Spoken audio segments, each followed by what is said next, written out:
In the heart of the canyon, where the sun bakes the earth to a scorched terracotta, the Canyon Rhino moves with the force of a tectonic plate. Each step is a deliberate, ground-shaking impact, cracking the parched soil and sending plumes of fine, red dust billowing into the still air. Its colossal horn, a spear of keratin forged in the desert heat, gleams like obsidian under the harsh afternoon light. The air is thick, silent, broken only by the distant, mournful whisper of wind carving through ancient stone. Beneath the sun-bleached surface, near a cluster of fallen monoliths, the sand begins to stir with an unnatural life. A vast, sinuous shadow glides just below, a silent, patient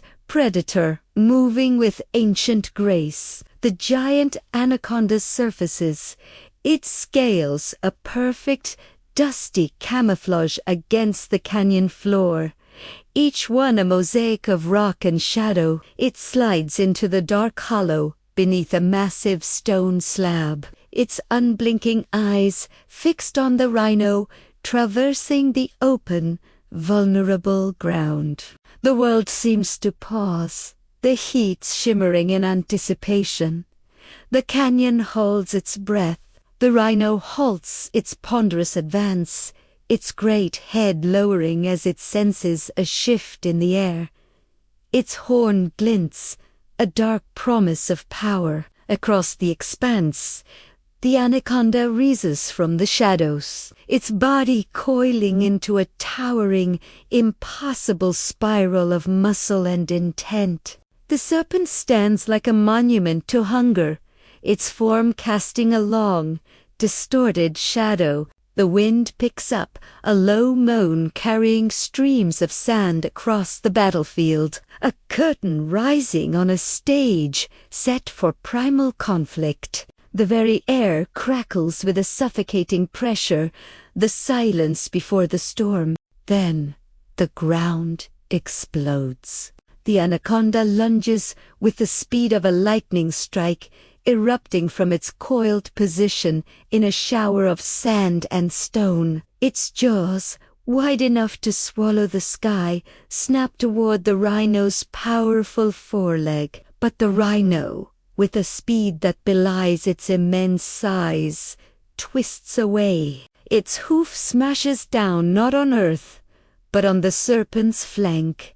The impact a dull, sickening thud that sends a tremor through the canyon floor. Rock debris scatters like shrapnel, a testament to the sudden, violent release of tension. The serpent responds instantly, its motion a fluid, deadly dance. It coils around the rhino's massive midsection, its body a living vise of constricting muscle.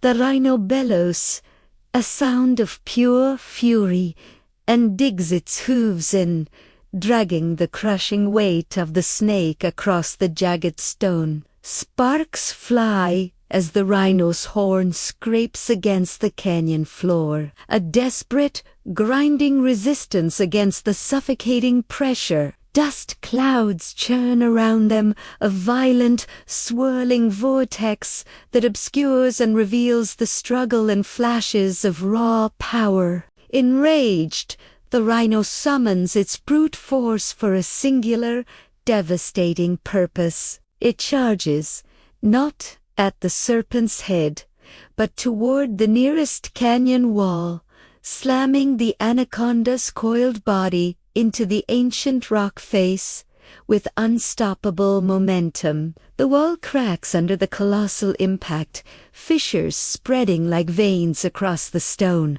A shower of pebbles and rock fragments rains down, a gravelly hailstorm heralding the destruction. The anaconda recoils from the blow, its grip momentarily loosened before it launches itself again from below, using the full momentum of its immense length to strike upward. Two titans collide in a cataclysmic, mid-charge impact.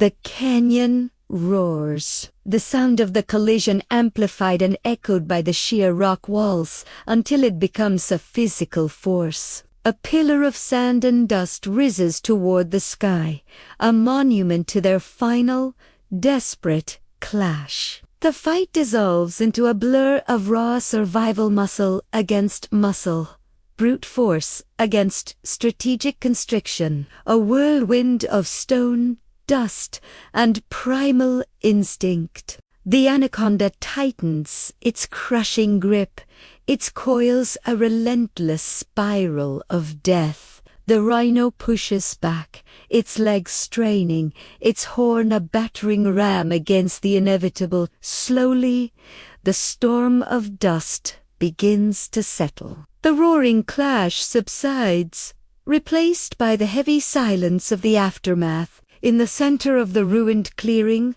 one creature stands, its form silhouetted against the settling haze. The dust falls like a soft, red snow, revealing the scarred landscape. The canyon has returned to its timeless stillness, but it is not the same. The ground is a tapestry of destruction, marked by deep gouges, shattered stones, and the dragged patterns of a titanic struggle. The wind, once a distant whisper, now slowly carries the last remnants of the battle away, sweeping across the broken earth as if trying to erase the memory of the violence that just unfolded.